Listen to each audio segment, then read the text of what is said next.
Some people say war is inevitable. To that I say... Fiddle sticks! Nobody wants war, except some half-civilised folks in the Balkans. Yes, I know.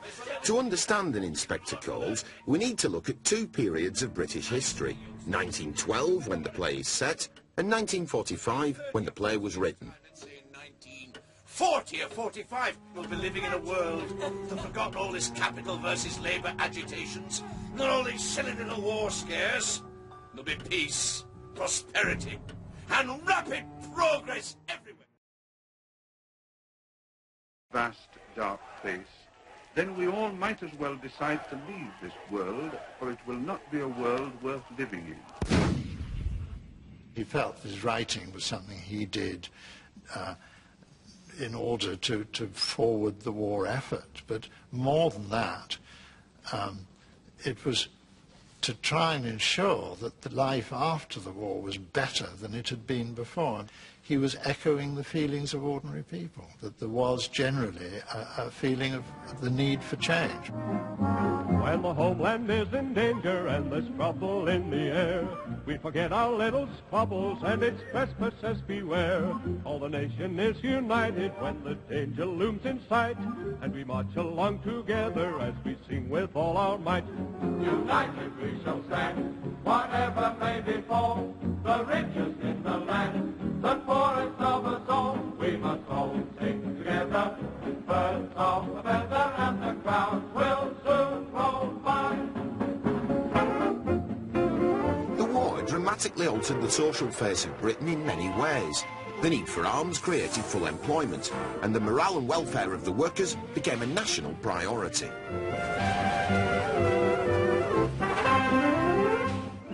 The evacuation of children mixed classes together, and for the first time showed people how the other half lived. The classes were also mixed together in the armed forces. Uniforms and clothes rationing meant everybody looked the same. People were given a vision of how a truly socialist Britain might be, if Britain could survive. Now they're going into the public shelters. This is not a pleasant way to spend the night, but the people accept it as their part in the defense of London.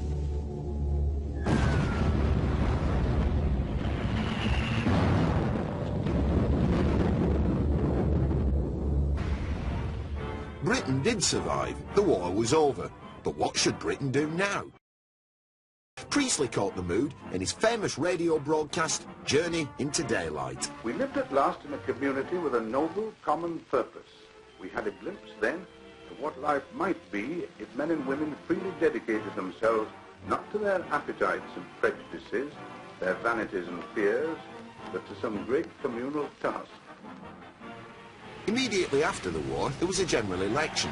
Winston Churchill, the hero of the war, expected to win, but he underestimated the desperate need for change in the war-battered population. People wanted a new Britain. The Labour candidate, Clement Attlee, won a landslide victory and moved into number 10.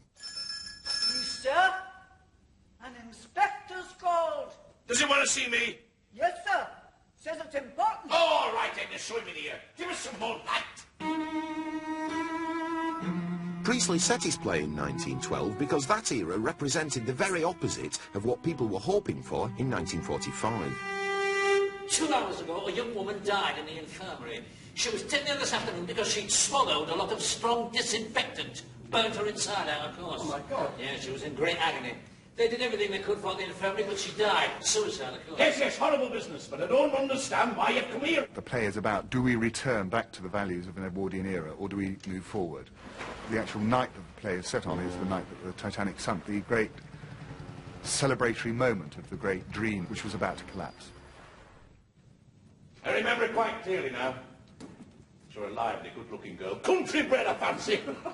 Been working in one of my machine shops for over a year. Good worker, too. In fact, the foreman there told me he was ready to promote her into what we call a leading operator, head of a small group of girls. But when they came back from their holidays that August, they were all rather restless. And they suddenly decided to ask for more money. Well, they're averaging 22 and 6 a week, which is neither more nor less than is paid generally in our industry. They wanted the rate raised, so they would average about 25 shillings a week! 8 million people were living on incomes of less than 25 shillings. That's £1.25 a week. Millions were underhoused, underfed and under the thumb. Working women were at the bottom of the pile. Goods were churning out of the factories, and we were so successful. And we were successful because we kept, as he says in the play, the prices high, but the wages were kept low. They all went out on strike. Didn't last long, of course. Not if it was just after the holidays. They'd be all broke if I know them. Quite right, Gerald. They mostly were. So was the strike after a few weeks. Pitiful affair. Mr. Burling's complacency was misplaced. The labour force was on the move and finding its voice. On March the 1st, 1912, 1 million miners went on strike. At the time, the most complete industrial stoppage in British history. Gerald Croft is an aristocrat. The idea of labour, strikes, the growth of the working class is an appalling idea. I think he finds it completely outrageous that there is such a movement existing. Britain was divided and ruled by class. The upper class, they owned most of Britain and earned most of the money. The working class, the Eva Smiths, paid the price. Eva Smith! She was one of them. She'd had a lot to say, far too much. So she had to go. You couldn't have done anything else. He could. He could have kept her on instead of throwing her out. I call it tough luck. Rubbish! If you don't come down shouting at some of these people, they'd soon be asking me there. I should say so. They might. But after all, it's better to ask for the earth than to take it!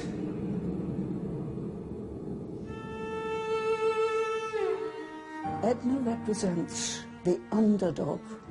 She has to obey the Burlings. She has to agree with them. She must never question what they say or do, because they are her bread and butter. It's not easy to get a job, particularly at her age, and if she didn't get another job, it would be the workhouse. And the workhouse in those days was a desperate place. Some writers were concerned about the way people were living and the appalling social conditions at the time. But you three youngsters just remember what I tell you now. We can't let these Bernard Shaws and these H.G. Wellses do all the talking. For the vast majority, there was little education and little or no sanitation, no dole to fall back on, and no National Health Service to rely on.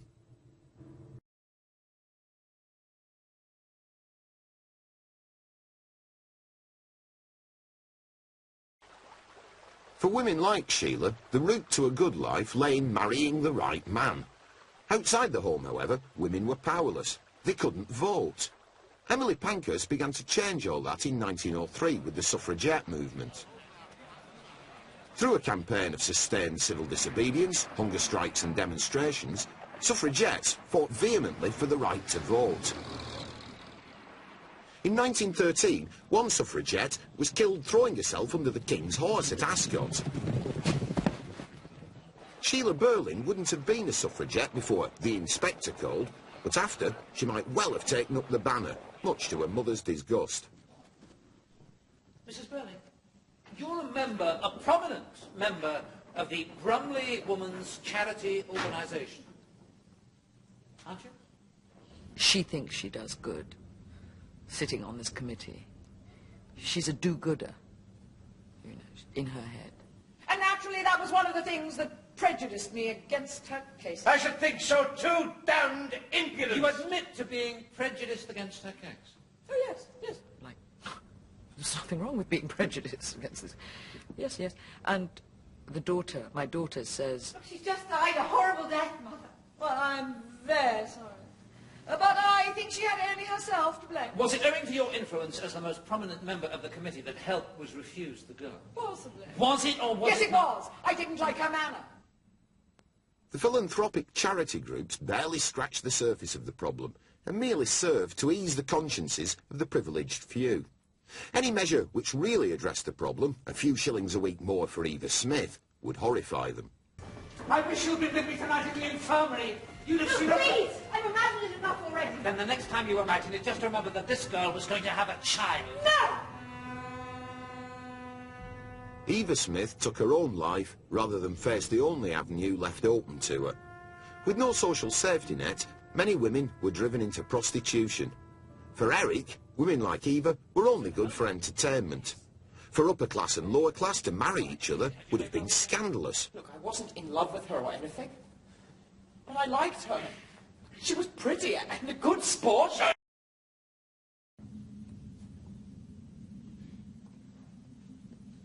I don't think he's learned anything. The young win, there's no question about that. And the old lose. It was the police. The girl has just died on the way to the infirmary after swallowing some disinfectant. The police inspector's on his way here to ask some questions.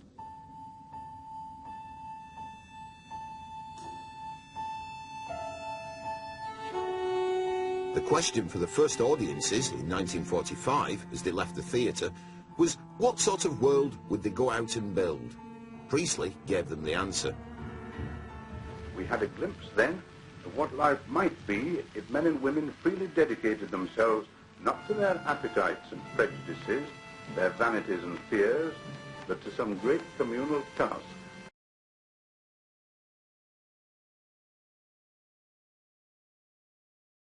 In a sense, it's an idealistic play. It says, if people were able to do their best and lead the best lives, things would be much richer in a deeper sense for everybody than, for instance, just grubbling for money. And so that's why the play, in a sense, is always relevant. He was, in some way, the conscience of the nation. We don't live alone. We are members of one society. We are responsible for each other. And I tell you, the time will soon come when if men will not learn that lesson, then they will be taught it